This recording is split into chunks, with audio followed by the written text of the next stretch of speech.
ጤና ይስጥልን፣ እንዴት ከረማችሁ? ይህ ክራይም ዞን ፕሮግራማችን ነው። በብዙዎቻችሁ ጥያቄ መሰረት ዛሬ ስለ ዝነኛው ኦጄ ሲምፕሰን የህይወት ታሪክና የወንጀል ውጣ ውረድ፣ የፍርድ ቤት ጉዳዮችና ሌሎችም ያልተዳሰሱ ከዚህ በፊት ምናልባትም በአማርኛ ሙሉ በሙሉ ያልተዳሰሱ ነገሮችን ይዤላችሁ ቀርቤያለሁ።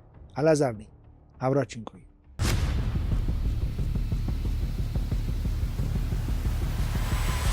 ወቅቱ ሰኔ 17 1984 እንደ ፈረንጆች አቆጣጠር ነበር። በመላው አሜሪካ ያሉ ወደ 95 ሚሊዮን የሚጠጉ ሰዎች አይናቸውን ከቴሌቪዥን መስኮት ላይ አልነቀሉም ነበር። ሁሉም የሚያዩት አንድ ነገር ብቻ ነው። አንዲት ነጭ ፎርድ ብሮንኮ መኪና በሎስ አንጀለስ ጎዳናዎች ላይ በቀስታ ስትሽከረከር። ከመኪና ውስጥ የነበረው ሰው ተራ ግለሰብ አልነበር። እርሱ የአሜሪካውያን ህልም ተምሳሌት የሆነው ኦሪየንታል ጄምስ ሲምፕሰን ወይም ኦጄ ሲምፕሰን የምንለው ኮከብ ነበር። ይህ ታሪክ ስለ ግድያ ብቻ አይደለም፣ ስለ ዝና፣ ስለ ዘር፣ ስለ ፍቅርና ስለ ፍትህ መዛባትም ጭምር ነው።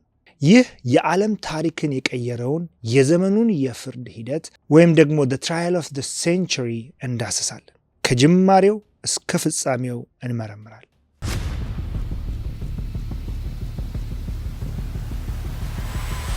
ኦጄ ሲምፕሰን የተወለደው እንደ ፈረንጆች አቆጣጠር በ1947 በሳን ፍራንሲስኮ ውስጥ ነው።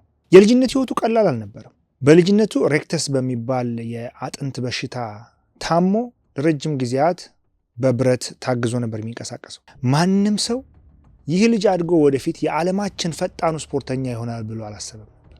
ነገር ግን በውስጡ የነበረው ጽናት ከበሽታው በላይ ነበር። በኮሌጅ ቆይታው እጅግ ብዙ ድንቅ ስራዎችን ሰርቷል። ያ የኮሌጅ ጥረቱ ኤንኤፍኤልን እንዲቀላቀል አደረገው። ኤንኤፍኤል በገባ ወቅትም ጂውስ የሚል ቅጽል ስም ተሰጥቶት ነበር። ኦጄ ሲምፕሰን ለጥቁር አፍሪካውያን ኩራት፣ ለነጮች ደግሞ የሚወደድ የሃሊውድ ኮከብ ነበር። ከስፖርቱ በኋላ ወደ ሆሊውድ ገባ። ሆሊውድን ተቀላቀለ። በማስታወቂያዎችና በፊልሞች ላይ እጅግ ደመቀ። ነጩም ጥቁሩም የሚወደው ሁሉም ሰው የቤተሰቡ አካል እንዲሆንለት የሚመኘው ብቸኛው የጥቁር ኮከብ መሆን የቻለው ኦጄ ሲምፕሰን ብቻ ነበር። እንደ አውሮፓውያን አቆጣጠር 1977 አካባቢ ኦጄ የ18 ዓመት ወጣት የነበረችውን ኒኮልን ተዋወቀ። ኒኮል በወቅቱ የካፍቴሪያ አስተናጋጅ ነበረች። ኦጄ በመጀመሪያው እይታ ነበር ኒኮልን የወደዳት። ምንም እንኳን ኦጄ በወቅቱ ከመጀመሪያ ሚስቱ ጋር በትዳር የሚኖር ቢሆንም ለኒኮል የነበረው ፍቅር ግን እጅግ ስር የሰደደ ነበር። እናም የመጀመሪያ ሚስቱን ፈቶ በ1988 ከኒኮል ጋር ጋብቻቸውን ፈጸሙ። በአሜሪካ የታዋቂ ሰዎች ታሪክ ውስጥ እጅግ የሚያምሩ ጥንዶች መባልም ችለው ነበር። ነገር ግን ከዚህ ዝነኛ የውሸት ፈገግታ ጀርባ እጅግ የሚያስፈራ ጨለማ ተደብቆ ነበር። ኦጄ በትዳር ውስጥ እጅግ በጣም ቀናተኛና ተቆጣጣሪ አይነት ባል ነበር።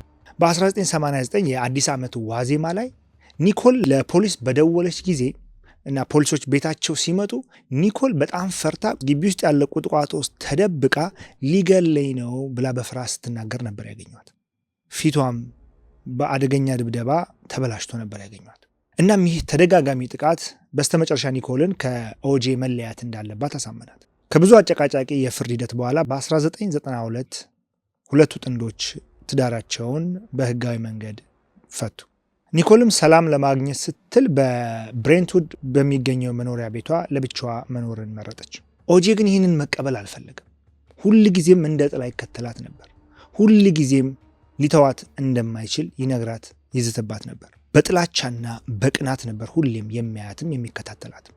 እናም ሰኔ 12 1994 እኩለ ሌሊት አካባቢ ኒኮል የምትኖርበት የብሬንትውድ መንደር ጸጥ ረጭ ብሏል። ድንገት ከጎረቤታቸው መሃል አንደኛው የሚጮህ የውሻ ድምፅ ይሰማል። ይህ ማለት አንድ ሰው ቤት ውስጥ የማይታወቅ ሰው ሲገባ ውሾች የሚያሰሙት ድምፅ ሌባ ሊሆን ይችላል። ኦር ማንኛውም ያ ውሻ የማያውቀው ሰው ሲገባ የሚያሰማውን ጩኸት ጎረቤቱ ይሰማና ለፖሊስ ይደውላል። ፖሊስ በስፍራው ሲደርስ ያየው ነገር ግን እጅግ በጣም የሚዘገንን ነበር። ኒኮል ብራውንና የ25 ዓመቱ ሮናልድ ጎልድመን በአሰቃቂ ሁኔታ ተገድለው በራቸው ላይ በጥቂት እርምጃ ርቀት የሁለት ሰዎችን አስከሬን ነበር ፖሊስ ያገኘ። ሮድ ጎልድመን እዛ ቤት የደረሰው በመጥፎ ሰዓት ነበር። ሮድ እዛ ቤት የመጣው ኒኮል ሬስቶራንት በነበረች ሰዓት፣ የዛን ቀን ምሽት ከቤተሰቦቿ ጋር ልትበላ ወጥታ ነበር። ኒኮል እዛ ሬስቶራንት በነበረች ሰዓት ሬስቶራንት ውስጥ ረስታ የመጣችውን መነጽር ሊመልስላት ነበር ቤቷ የተገኘው። ያንን ለማድረግ ብቻ የመጣ ምስኪን ሰው ነበር። ሮን እዛ ሲደርስ ገዳዩ ኒኮልን እያጠቃት ነበር ያገኘው። እናም ሮን ሊከላከላት በመሞከሩ ምክንያት ነበር ገዳይ ሁለቱንም በማጥቃት በአሰቃቂ ሁኔታ በስለት ወግቶ የገደላቸው። የአውቶፕሲ ምርመራ እንደሚያሳየው ሮን ገዳዩን ለመከላከል በጣም ብዙ የጀግና ትግል ማድረጉን ያሳይ ነበር። ነገር ግን አጥቂው በጉልበት ከሱ የተሻለ ነበርና ሳይሳካለት ቀረ። ፖሊሶች በስፍራው ደርሰው አንዳንድ ማስተዋሎችን ሲያደርጉ አንድ ነገር ያገኛሉ። ከሬሳዎቹ አጠገብ በደም የተጨማለቀ የአንድ እጅ ጥቁር ሌዘር ጓንት። ፖሊስ እነዚህ ማስረጃዎች ካገኘ በኋላ የመጀመሪያ ተጠርጣሪ ያደረገው ኦጄ ሲምፕሰን ስለነበረ በፍጥነት ወደ ኦጄ ሲምፕሰን ቤት ይጓዛሉ።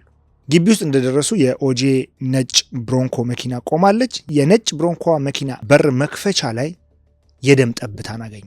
እንዲሁም ግቢውን በሚያስሱበት ሰዓት ከመርማሪዎች መሃል አንደኛው ማርክ ፎርመን ከኒኮል ቤት ግቢ ውስጥ የተገኘውን ያን ጥቁር ጓንት የሚመስል ወይም የሱ ሌላኛው እጅ የሆነውን ጓንት ኦጄ ሲምፕሰን ግቢ ውስጥ አገኘ። ነገር ግን እዚህ ጋር ነው የታሪኩ ሁሉ ነገር የሚቀያየረው። መርማሪ ማርክ ፎርመን ጓንቱን ያገኘው ያለ ፍርድ ቤት ትዕዛዝ ግቢውን በርብሮ ነበር። ይህ ትልቅ ሕጋዊ ጥያቄን አስነሳ። ያለ ፍርድ ቤት ትዕዛዝ የማንንም ግቢ መፈተሽ፣ መበርበር በፍጹም አይቻልም አሜሪካ ውስጥ። አለበለዚያ ያለ ፍርድ ቤት ትዕዛዝ የተገኙ ማናቸውም ማስረጃዎች እንደ ሕጋዊ ማስረጃ አይቆጠሩ። ከዚህ በተጨማሪም ተገኙ የተባሉትን የደም ናሙናዎች ሲሰበስቡ ፖሊሶቹ ላቴክስ ግላቭ የምንለውን የሕክምና ግላቭ አልተጠቀሙም ነበር። ተገኘ የተባለው ጓንትም የፖሊስ መኪና ውስጥ በሙቀትና በእርጥበት ውስጥ ለረጅም ሰዓት እንዲቆይ ተደርጎ ነበር። ምን አለፋችሁ በጣም የተዝረከረከ የመረጃ አሰባሰብ ሁኔታን ነበር የተጠቀሙት። ያ ደግሞ ለኦጄ ሲምፕሰን ጠበቆች መከራከሪያ በጣም በቂ ምክንያት ነበር። እናም የኦጄ ጠበቆች ፖሊስ ሆነ ብሎ ማስረጃን አጭበርብሯል የሚል ክርክር ደጋግመው አንስተው ነበር።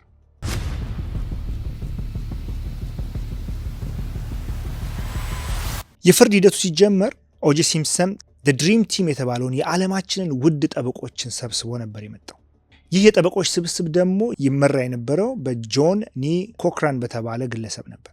በሌላ በኩል ደግሞ ማርሻ ክላርክ እና ክሪስ ዳረን የኒኮል ቤተሰቦች ፍትህን ፍለጋ ቆመው ነበር። ፍርድ ቤቱ ደንበኛ የጦር አውድማ ነበር የመሰለው። በአንድ በኩል እነ ማርሻ ክላርክ እነዚህ አቃቤ ሕጎች በዲኤንኤ እና በሳይንስ የሚያምኑ ናቸው። በሌላ በኩል ደግሞ ድሪም ቲም የሚባለው የጠበቆች ስብስብ አለ። እናም የአቃቤ ሕጉ ትልቁ ማስረጃ የዲኤንኤ ውጤት ነበር። በኦጄ ቤት የተገኘው የደም ናሙና የኒኮል መሆኑን፣ ኒኮል ቤት የተገኘው የደም ናሙና ደግሞ የኦጄ መሆኑን በማስረጃ ማረጋገጥ ቻሉ። እዚህ ጋር የኦጄ ሲምፕሰን ጠበቆች ስልታቸውን ቀየሩ እና ምን አሉ? ሳይንሱ አይዋሽም፣ ሳይንሱን የያዙት ሰዎች ግን ይዋሻሉና ሰዎቹን አናምናቸውም አሉ። ይህንን ጉዳይ የያዘውን መርማሪ ማርክ ፎርመን ዘረኛ መሆኑን የሚያሳዩ የድምፅ ማስረጃዎችንም ለፍርድ ቤቱ አቀረቡ። ፎርመን ከዚህ ቀደም ጥቁር ሰዎችን አልጠላም በሚል በፍርድ ቤት ፊት በመማሉ እነዚህ የድምፅ ማስረጃዎች ሲቀርቡ ከዚህ በኋላ የሚያቀርባቸው ማስረጃዎች እውነት መሆናቸውን ዳኞቹ እንዲጠራጠሩ አደረጋቸው። ያ ወቅት ጥቁሮች በብዙ መንገድ በብዙ መልኩ ፍትህን ለማግኘት የሚቸገሩበት፣ በዘረኝነት ምክንያት ባላጠፉት ኃጢአት የሚጠየቁበት ዘመን ነበር። ከፍተኛ የዘረኝነት ጥቃት የሚደርስበት ጊዜ ነበር፣ በፍርድ ሂደቱም እንዲሁም በማህበረሰባዊ ህይወት ውስጥ። እናም ዳኞቹ አንድ ፖሊስ ከዋሸ የቀረው ማስረጃ ሁሉ ውሸት ሊሆን ይችላል የሚል ጥርጣሬ እንዲያድርባቸው አደረገ። ሌላኛውና በጣም አሳፋሪው ታሪካዊ ስህተት የተፈጸመው እዚህ ጋር ነው። ከአቃቤ ህጎቹ መካከል አንደኛው ክሪስ የተባለው ኦጄ በማስረጃነት የቀረበውን በደም የተነካውን ጥቁር ጓንት እንዲለካው ጠየቀው። እንግዲህ ይህ አቃቤ ህግ በማንኛውም መንገድ የሟች ቤተሰብንና የሟችን ሳይድ ይዞ የሚያሸንፍበትን ነገር ማድረግ ነው የነበረበት። እዚህ ጋር የሚያደረገው ይህን ጉዳይ ያረጋግጥልኛል ብሎ ያመነውን ነገር ነበር። እናም ኦጄን ጓንቱን እንዲለካው በፍርድ ቤት ፊት ጠየቀው።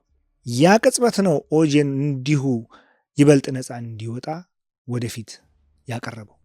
ኦጄ ጓንቱን ለማጥለቅ ታገለ። እዚህ ጋር እንደምታዩት ከማጥለቁ በፊት ራሱ መገመት ይቻላል። ጓንቶቹ በጣም ትንንሽ ናቸው። የኦጄ እጆች ትላልቅ ናቸው። በፍጹም ሊገቡና በትክክል የኦጄ እጅ ውስጥ ሊገጥሙ አልቻሉ። የጠበቆቹ አለቃ ጆኒ ኮክራን እስከ ዛሬ ድረስ የሚታወሰውን ንግግር የተናገረው በዚህ ጊዜ ነበር። If it doesn't fit, you must acquit ጓንቱ ካልበቃው በነፃ ሊለቀቅ ይገባዋል የሚል ግርድፍ ትርጉም አለው። አሜሪካ ለሁለት ተከፈለች። ጥቁሮች ኦጄ ሰለባ ነው ሲሉ፣ ነጮች ደግሞ አይ ኦጄ ነፍሰ በላ ነው፣ ገዳይ ነው የሚል ሳይድን ያዙ። ከ9 ወራት ክርክር በኋላ ዳኞቹ ፍርድ ለመስጠት የፈጀባቸው 4 ሰዓታትን ብቻ ነበር። ጥቅምት 3 1995 ዓ.ም። አሁን ላይ ከ150 ሚሊዮን ሰዎች በሙሉ ትንፋሻቸውን ውጠው በቀጥታ ስርጭት ይህንን የወንጀል ክርክርና የፍርድ ውሳኔ እየተከታተሉ ነበር። ናት ጊልቲ ጥፋተኛ አይደለም ተብሎ ኦጄ በነፃ እንዲሰናበት ታወጀለት። Orenthal James Simpson not guilty of the crime of murder upon Nicole Brown Simpson. Not guilty of the crime of murder. Not guilty of the crime of murder. Not guilty.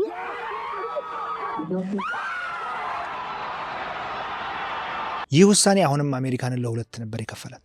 ለብዙዎች ፍትህ የተረገጠበት፣ ለብዙዎች ደግሞ በፖሊስ ላይ የተገኘ ትልቅ ድል ተደርጎ ተወሰደ። ነገር ግን በ1997 በፍትሐ ብሔር ችሎት ጥፋተኛ በመባሉ ምክንያት ኦጄ ሲምፕሰን ለኒኮል ቤተሰቦች $33.5 ሚሊዮን ካሳ እንዲከፍል ተፈርዶበታል። ከዓመታት በኋላ ኦጄ በሌላ የዘረፋ ወንጀል ተከሶ ዓመታትን በእስር ላይ አሳልፏል። እንደ አውሮፓውያን አቆጣጠር በሚያዝያ ወር 2024 ባለፈው ዓመት ከዚህ ዓለም በሞት ተለይቷል። የኦጄ ሲምፕሰን ታሪክ የሰው ልጅ ማንነት፣ የዝነኝነት ስካርና የፍትህ መጓደልና መዛባት ታሪክ ነው። ዛሬም ድረስ በብሬንትውድ በዛች ምሽት ምን እንደተፈጠረ የሚያውቁት 3 ሰዎች ብቻ ናቸው። 2 ተገድለዋል። አንደኛውም በተፈጥሯዊ ሞት ለዘላለም ወደ መቃብር ወርዷል። ለእናንተስ ኦጄ ጥፋተኛ ነበር ወይስ አልነበረም? አስተያየታችሁን በኮሜንት መስጫ ሳጥን ላይ አስቀምጡልኝ። እንደዚህ አይነት ታሪኮችን የምትወዱ ከሆነ ለተጨማሪ ታሪኮች ይህንን የዩቲዩብ ቻናል ሰብስክራይብ እና ሼር፣ ላይክ ማድረጋችሁን አትርሱ። ለወዳጅ ዘመዶቻችሁም በማጋራት ቤተሰቦቻችን እንዲበዙ እርዱን። አመሰግናለሁ።